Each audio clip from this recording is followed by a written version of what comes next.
My sister slapped me in front of 200 people at her wedding because I wouldn't give her my penthouse. Turns out, a judge was watching. At my sister's lavish wedding, my parents insisted that I give up my penthouse for their new family. Mom exclaimed, "Selfish children don't deserve success." Dad added, "Your sister's children need real homes." My sister scoffed, finally getting what I've always deserved. When I declined, she struck me harshly in front of 200 people. Everyone began laughing. I did not cry. I picked the revenge that would permanently silence them. The champagne flute trembled in my palm as I saw my sister Emily glide across the marble floor of the Ritz-Carlton's Grand Ballroom. Her custom Vera Wang gown trailed behind her like liquid silk. 200 people had arrived to see her fairy tale wedding to Michael, a brilliant investment banker she met only 8 months before. I couldn't help but notice the irony that she was marrying for money while wanting mine. I'm Lauren, 32 years old, and I've worked my ass off to be where I am now. While Emily was busy playing house with several lovers in her 20s, I was pulling all-nighters in law school and working 70-hour weeks at a top Manhattan firm. 5 years ago, I took the biggest risk of my life by establishing my own firm, focusing on business litigation. It paid off spectacularly. Last year, I concluded a settlement that allowed me to acquire a penthouse overlooking Central Park, which everyone now claimed belonged to them.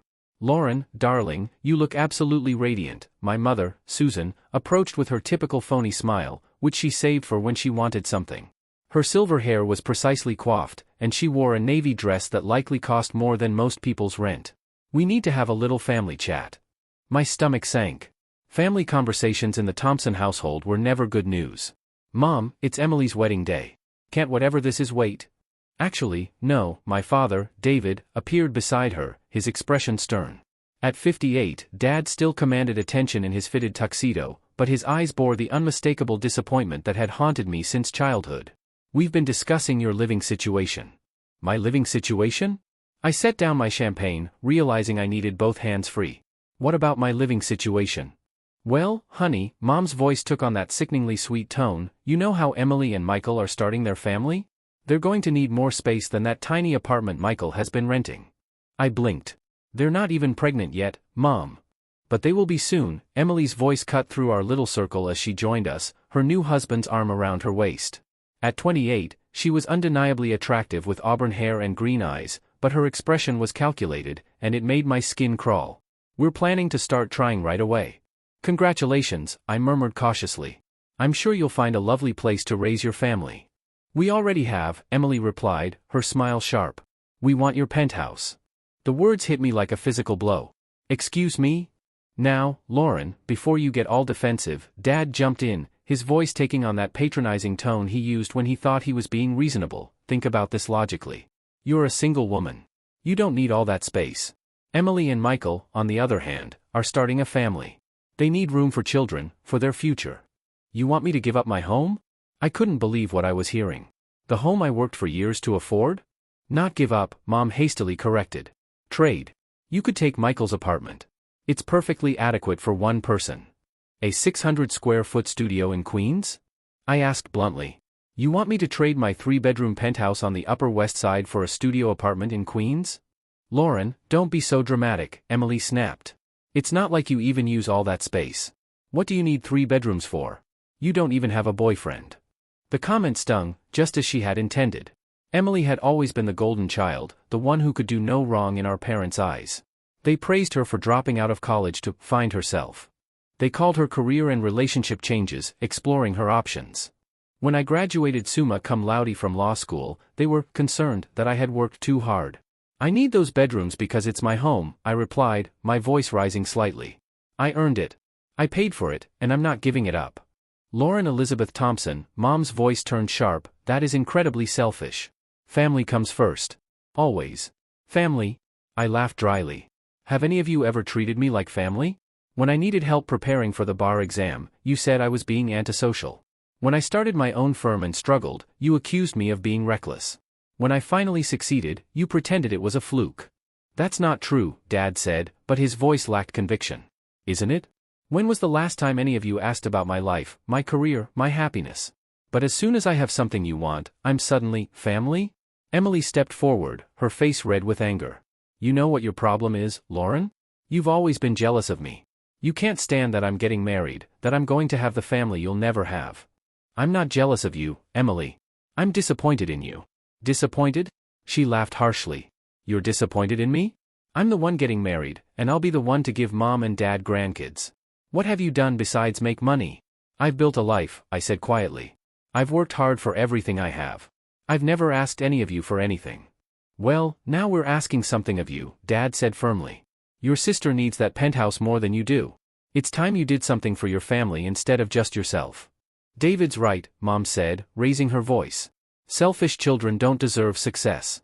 You've had everything handed to you, and now you won't even help your own sister. The accusation was so absurd I nearly laughed. Handed to me? I worked 3 jobs to pay for law school. I lived on ramen noodles for 2 years while building my practice. I've never asked you for a dime. Your sister's kids need real homes, Dad said loudly across the ballroom, causing several nearby guests to turn and stare. Not some cramped apartment. They deserve better. They're not even conceived yet, I protested, but I knew I was losing this battle. My family was always brilliant at making me feel guilty about my achievements. Emily stepped closer, her voice low and venomous. You know what, Lauren? I'm done pretending to care about your feelings. I've always known I was the better daughter. I'm prettier. I'm more likable. I'm the one who makes mom and dad proud. And now I'm finally getting what I've always deserved. The words hung in the air between us, a challenge laid bare. Wedding guests began to gather, sensing drama. Some were openly staring now, their conversations dying as they focused on our family argument. What do you always deserve? I asked softly. And what exactly is that, Emily? Everything, she replied simply. The penthouse, the respect, the life you've been hoarding for yourself. I deserve it all, and I'm finally going to get it. Over my dead body. The slap came so fast I didn't see it coming. Emily's hand hit my cheek with a piercing snap that echoed across the ballroom. For a moment, time seemed to stop. 200 guests fell silent, their conversations breaking mid-sentence as they turned to watch the scene unfold. Then the laughter began. It started with a few scattered giggles from Emily's friends, who had always looked down on me for being too serious and focused on work. But it spread like wildfire among the crowd. Guests who didn't know me were laughing, pointing, and muttering behind their hands. Did you see that? She actually slapped her. About time someone put Lauren in her place. I always knew she was stuck up. My cheek burned, but I did not cry. I would not give them the satisfaction. Instead, I stood there, feeling the weight of 200 pairs of eyes on me, hearing their laughter, whispered comments, and judgment. Emily smirked triumphantly. Maybe now you'll start acting like a real sister. Mom and Dad stood behind her, offering no apology for their daughter's actions, nor defending me. They just watched, waiting to see if I'd finally give in to their demands. That's when I realized something profound. This wasn't just about the penthouse. This was about them keeping me in my place, reminding me that no matter how successful I was or how hard I worked, I would always be the disappointment, the one who didn't count. But they had made one critical mistake. They had humiliated me in front of 200 witnesses, including prominent figures from New York's legal and business circles, people who knew me, respected me, and had seen what I was capable of. I reached into my bag and pulled out my phone. My hands were remarkably steady despite the rage coursing through my veins. Without speaking, I began typing. Lauren, what are you doing? Mom asked uneasily. I ignored her and kept typing. The laughter around us began to fade as people noticed I wasn't reacting as expected. I wasn't crying or running away in shame. I was doing something else entirely. Lauren, put that away, Dad said. You're embarrassing yourself. No, I said quietly, still typing. I'm not the one who should be embarrassed. Emily tried to grab my phone, but I stepped aside and hit send just as her fingers brushed the screen. What did you do? She hissed. I looked up at her, my parents, and the crowd of guests still watching with rapt interest. I chose the revenge that will silence you forever. Their confused expressions were almost comical. They clearly expected me to either give in to their demands or break down crying. They didn't expect me to fight back. My phone buzzed with a reply, then another, and then several more in quick succession. Lauren, what did you send? Mom's voice turned shrill, panic setting in. I gave the first genuine smile I'd felt all evening. I sent a message to my group chat. You know, the one with all my lawyer friends, the journalists I've worked with, the business contacts I've made over the years, the people who actually matter in this city. Emily's face turned white. What kind of message? Just a little update about tonight's events. How my family demanded I give up my penthouse to my sister and her new husband. How my mother screamed that selfish children don't deserve success. How my father said my sister's hypothetical children needed real homes more than I do. How my sister slapped me in front of 200 people because I wouldn't hand over my life's work. The ballroom went completely silent. Even the string quartet had stopped playing. I also mentioned how everyone laughed when I was assaulted, I said, my voice carrying clearly over the hush. How amusing they found it that a successful woman was being put in her place by her family. Lauren, you need to delete that right now, Dad warned, his voice dangerously low. I shrugged. Delete what? The truth? Too late anyway. It's already been shared. You know how social media works, Dad. Once something's out there, it's out there forever. My phone was now buzzing nonstop with messages of sympathy, outrage on my behalf, and requests for more details. The story was spreading faster than I had anticipated. You vindictive, Emily screamed, her voice faltering. No, Emily, I'm just done being your doormat. Michael, who had been silent during the argument, finally spoke up. Lauren, maybe we can work something out. We didn't mean for things to go this far. I looked at him with pity. You married into the wrong family, Michael. You have no idea what you've gotten yourself into. What do you mean? He asked, his tone betraying genuine confusion. I mean, your new wife and in-laws just made some very powerful enemies. Do you know who Judge Elizabeth Carter is? She was here tonight. She saw everything. She's already texted me, expressing her disgust at your wife's behavior. Emily's face shifted from white to green. Judge Carter was one of New York's most respected judges, known for having no tolerance for entitled behavior. And Stephen Martinez from the Times. He's been following me around all evening, trying to get an interview about my latest case. He saw the whole thing. He's asking if I want to comment on how successful women are treated by their families. Lauren, stop, Mom pleaded. You're going to ruin Emily's wedding. Emily ruined her own wedding when she decided to assault me in front of 200 people. It was just a slap, Emily insisted. You're being dramatic. It was an assault, Emily. And it was witnessed by 200 people, including several lawyers, a judge, and apparently a reporter. You want to know what I deserve? I deserve not to be physically attacked by my own family. My phone rang. I looked at the screen and smiled. Oh, this is interesting. It's Rebecca Sullivan from Sullivan & Associates. You know, the law firm that handles high-profile reputation management cases. She's offering her services pro bono. Emily's face drained of color. In New York society, reputation management was synonymous with scandal control. And if Rebecca Sullivan was calling, it meant the story had already spread beyond my small circle. Lauren, please, Emily said, her voice barely above a whisper. I'm sorry. I didn't mean to hit you. I was just emotional. You're sorry? I chuckled, but it wasn't funny. You're sorry that there are consequences to your actions. You're sorry that you can't just take whatever you want from me without pushback. But you're not sorry for what you did. I am sorry, she insisted. I'll apologize publicly. I'll tell everyone it was a mistake. Too late for that. The damage is done. And it was. I could see it on the faces of the people around us. The laughter had stopped entirely, replaced by uneasy whispers and pointed stares. People who had previously found my humiliation amusing now looked at Emily with disgust. The social media posts had already gone viral. And in New York's elite circles, reputation meant everything. What do you want? Dad asked quietly, defeat evident in his voice. I want you to leave me alone, I said plainly. All of you. I want you to stop treating me like an ATM, stop expecting me to sacrifice my happiness for Emily's convenience. And stop pretending that family means anything to you beyond what you can get from me. Lauren, we're still family, Mom said softly. No, we're not. Family doesn't demand you give up your home. Family doesn't scream at you in public. Family doesn't assault you at a wedding. Family supports each other, celebrates each other's successes, and treats each other with respect. You've never done any of those things for me. My phone buzzed again. This time it was a text from my assistant, Lauren, TMZ is calling. They want to know if you're the lawyer who was assaulted at the Ritz-Carlton wedding. What do I tell them? I held up the phone so everyone could see the message. TMZ is calling. This is about to become a very public story. Emily started crying, her perfect makeup streaking down her cheeks. Lauren, please. This is my wedding day. Don't ruin it. I'm not ruining anything, Emily. I'm just refusing to be your victim anymore. What can we do? Michael asked, desperate. How do we fix this? I looked at him, then at my parents, and finally at my sister, who was sobbing in her wedding dress. You can't fix this, Michael. This is who they are. This is what they do. They take and take and take until there's nothing left. And when you finally say no, they attack you for it. The ballroom was starting to empty now. Guests were making excuses and slipping away from what was clearly a family disaster. Emily's dream wedding was unraveling, and everyone wanted to distance themselves from the chaos. "The penthouse is mine," I said quietly. "I earned it. I paid for it, and I'm keeping it. If you want to live somewhere nice, Emily, get a job. Work for it like I did." "I can't believe you're doing this," she muttered. "I can't believe it took me this long." When I turned to leave, Dad grabbed my arm. "Lauren, wait. We can work this out.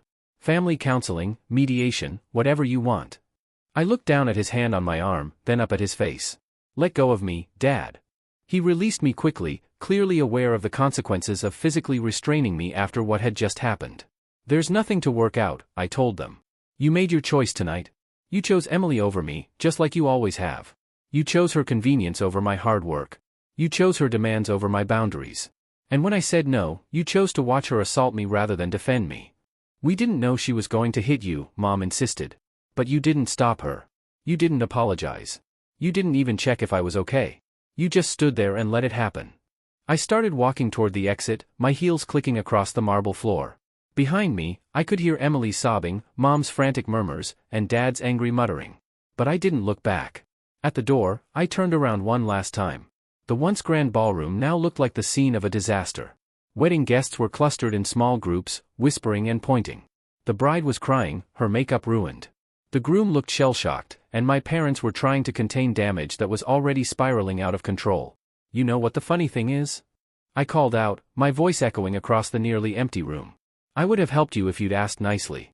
If you'd come to me with respect, if you'd treated me like family instead of a bank account, I would have helped you find a nice place to live. I might have even helped with the down payment." The silence that followed was deafening. "But you didn't ask for help. You demanded my home. You screamed at me, insulted me, and then physically attacked me when I said no. So now you get nothing." I walked out of the Ritz-Carlton with my head held high, leaving behind the wreckage of my sister's wedding and my family's reputation. The elevator ride down felt endless. As the doors closed behind me, I could still hear the chaos in the ballroom, muffled voices, crying, and chairs scraping against marble as the remaining guests hurried to leave. My phone hadn't stopped buzzing since I sent that message, and with each notification, I felt a mix of relief and dread. The lobby was thankfully quiet. The night manager, a distinguished man in his 50s, approached me with concern on his face. "Ms. Thompson, is everything all right? We heard there was some commotion upstairs." I paused, realizing even the hotel staff knew about the incident. "I'm fine, thank you. Just family drama." He nodded kindly, but I could see the curiosity in his eyes. By tomorrow, this story would have spread through the hotel's staff gossip network and other high-end venues across the city. In New York's elite circles, scandals spread like wildfire. Outside, the crisp October air hit my face like a slap, ironic, given that I'd already been slapped once tonight. I stood on the sidewalk for a moment, watching the traffic flow along Central Park South, trying to process what had just happened. Part of me couldn't believe I'd done it. The other part wondered why it had taken this long. My phone rang. It was Emma, my best friend, a prosecutor I met during my first year at the firm. "Lauren, what the hell is going on? I just saw your group message, and now there are photos all over Instagram. Did Emily really hit you?" "She did." I started walking toward the subway, needing to move to burn off the adrenaline still coursing through my veins. "Holy, are you okay? Do you want me to come over?" "I'm fine, Emma. Actually, I'm better than fine. I think I'm finally free." "Free?" "Free from pretending they're actually my family. Free from feeling guilty about my success. Free from walking on eggshells every time I'm around them." There was a pause on the other end. "Lauren, you know this is going to get messy, right? Like, really messy." "I know, but I'm tired of being the one who always has to clean up their messes. Let them figure it out for once." "What about your parents? They're going to be devastated." I stopped walking. "Emma, they stood there and watched their daughter assault me in public. They demanded I give up my home for their golden child. They called me selfish for wanting to keep what I've worked for. When exactly am I supposed to start caring about their feelings?" "You're right," she said softly. "I'm sorry. I know how much family means to you. Family means everything to me, but they stopped being my family a long time ago. I was just too blind to see it." After hanging up with Emma, I decided to walk home instead of taking the subway. I needed time to think, to process what had just happened and what was likely to happen next. The 40-block walk from Midtown to my Upper West Side penthouse would give me that time. As I walked, my phone kept buzzing with messages. Some were from colleagues who had been at the wedding, expressing shock and support. Others were from friends who had seen the message spread on social media. A few were from journalists who had somehow gotten my number and wanted quotes about the incident. The most surprising message came from Patricia Evans, the senior partner at my old firm. We had parted on good terms when I left to start my own practice, but we rarely spoke anymore. "Lauren, I just heard about what happened tonight.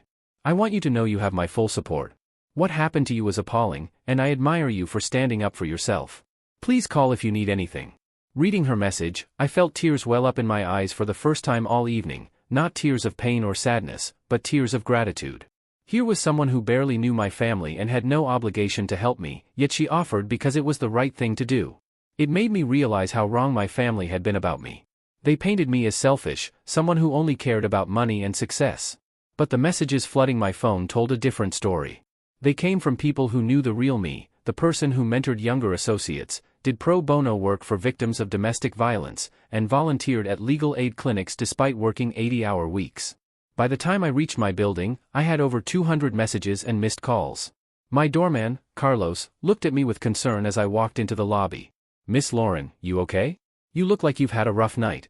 Carlos had been working in my building for 15 years. He had seen me through law school stress, relationship breakups, job changes, and countless late nights. He knew me better than my family did. "I've had better nights, Carlos, but I think things are going to get better from here." He smiled. "That's good to hear. You deserve all the happiness in the world." In the elevator, I finally let myself look closely at my reflection in the mirrored walls. My cheek was still red from Emily's slap. My hair was slightly disheveled, and my makeup was smudged, but my eyes were bright and focused. I looked like someone who had been through a battle and come out victorious. As I stepped into my penthouse, it felt like a sanctuary. The floor-to-ceiling windows offered a panoramic view of the city, with lights twinkling like stars. This was my space, my achievement, my home, and no one was going to take it away. I poured myself a glass of wine and sat on my couch, finally allowing myself to scroll through the social media posts about the incident. Someone had recorded Emily slapping me, probably thinking it was funny at the time, and posted it on Instagram. The video had already been shared hundreds of times, with comments ranging from outrage to support. "This is disgusting. Who hit someone at a wedding? That lawyer is my hero for not backing down. The sister is so entitled. Family or not, assault is assault." I can't believe everyone was laughing. What's wrong with people? But it wasn't just random internet users commenting. I recognized names from New York's legal community, business leaders, and even a few celebrities who had apparently seen the video. The story was taking on a life of its own, reaching far beyond Emily's wedding. The phone rang again. This time it was my assistant, Sarah, calling from her personal phone. "Lauren, I'm so sorry to bother you on a Saturday night, but I've been getting calls all evening. The office voicemail is full, and reporters keep calling my personal line asking for statements." "What kind of reporters?" "Everyone. Local news, Page 6, TMZ, even CNN. This story is everywhere." I closed my eyes, suddenly exhausted. "What are they asking?" "They want to know if you're pressing charges, if you're planning to sue, what your family relationship was like before this. Some are asking about your law practice and your success story. A few want to know about your dating life." Of course they did. A successful single woman being attacked by her married sister was catnip for stories about women, success, and family dynamics. "Sarah, I need you to draft a statement. Keep it simple and professional. Something like, Ms. Thompson is grateful for the outpouring of support she's received. She's focusing on her work and her clients at this time and won't be making further public comments about this private family matter." Should I mention anything about pressing charges? I paused. The truth was, I hadn't even considered pressing charges. Emily's slap had been meant to humiliate rather than cause serious physical harm. But the question made me realize I had options I hadn't thought about. Don't mention charges either way. Let's keep our options open. After hanging up with Sarah, I realized I was hungry. I hadn't eaten anything at the wedding, too anxious about the looming family confrontation. I ordered Thai food and settled in to fully process the fallout from tonight's events. By late that evening, the story had gained serious traction online. The Instagram video of the slap had been reposted by multiple gossip accounts, racking up thousands of views within hours. More interesting were the think pieces already being published about the incident. A feminist blogger wrote about how women are expected to sacrifice their success for their families. A family therapist wrote about toxic family dynamics. A legal analyst discussed New York's assault statutes. My story had grown beyond just family drama, it was sparking broader conversations about success, gender, family expectations, and standing up for oneself. Emily's Instagram account, which had been filled with wedding photos and joy just hours earlier, was now flooded with angry comments. People called her entitled, abusive, and spoiled. Her wedding hashtag #EmilyAnnMichaelForever, was being used ironically to share the video of her slapping me. I almost felt bad for her, almost. Then I remembered her smug look as she slapped me, the way she sneered about finally getting what she deserved, and my sympathy vanished. My dinner arrived, and as I ate my pad thai, I started getting calls from unexpected sources. My college roommate, who I hadn't spoken to in years, called to offer her support. A cousin on my father's side, who had always been the family's black sheep, reached out to share her own experiences with family mistreatment. Even my high school guidance counselor, who had apparently seen the story on Facebook, called to say she was proud of how far I'd come. But the most significant call came from Judge Elizabeth Carter, who had been at the wedding. "Lauren, I hope you don't mind me calling. I got your number from the court directory. I wanted to personally apologize for what I witnessed tonight." "Judge Carter, you don't need to apologize. You didn't do anything wrong. I should have intervened. I should have said something when I saw what was happening. Instead, I just stood there like everyone else. You were a guest at a wedding, not a referee at a family fight." "Maybe, but I've been thinking about it all evening, and I keep coming back to something. That wasn't just family drama, Lauren. That was a pattern of abuse, emotional abuse, financial abuse, and then physical abuse. I've seen it too many times in my courtroom." Her words hit me like a physical blow.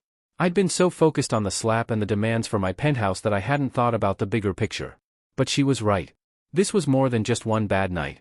This was the culmination of years of my family treating me like a personal ATM, dismissing my achievements, and guilting me into sacrificing my happiness for Emily's convenience. "I never thought of it that way," I said. "Abuse isn't always obvious, especially when it's coming from family. We're conditioned to accept behavior from relatives that we'd never tolerate from strangers. But what I saw tonight, the financial demands, the public humiliation, the physical violence, that's a textbook case of family abuse." After I hung up with Judge Carter, I sat in my penthouse for a long time, thinking about her words. Had I really been abused by my family? It felt like too strong a word. They had never hit me until tonight. They had never threatened me or tried to control my daily life. But they had consistently undermined my achievements, made me feel guilty about my success, and demanded I sacrifice my happiness for Emily's convenience. They treated me like a bank account, not a daughter or sister. And when I finally said no, they publicly humiliated and physically assaulted me. Maybe Judge Carter was right. Maybe this was abuse, just in a form I hadn't recognized. The realization was both empowering and painful. Empowering because it validated that I'd made the right choice to cut them off. Painful because it meant admitting that my family had never truly loved me, they only loved what I could give them. As the night wore on, I found myself grateful for Emily's slap. It had been the wake-up call I needed, the final straw that gave me the strength to stop enabling their behavior. Without it, I might have kept being their doormat for years. By 2 a.m., I was exhausted but strangely calm. I had turned off my phone notifications to stop the constant buzzing and was getting ready for bed when I heard the building's intercom. I checked the camera monitor and saw Emily standing outside, still in her wedding dress, mascara smeared down her cheeks. She looked up at the camera and said, "Please." I hesitated for a moment. She looked broken, desperate.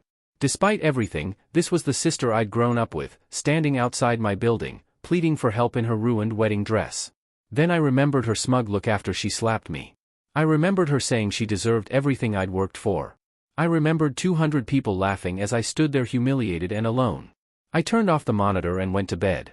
The story hit page 6 the next morning, lawyer assaulted by sister at Ritz wedding. The headline was accompanied by a photo of Emily slapping me. The article detailed the entire incident, from my family's demands for my penthouse to the assault in front of 200 people. By lunchtime, it was trending on social media. The hashtags #weddingassault and #familygreed went viral, with thousands of people sharing their own stories of entitled family members and supporting my decision to fight back.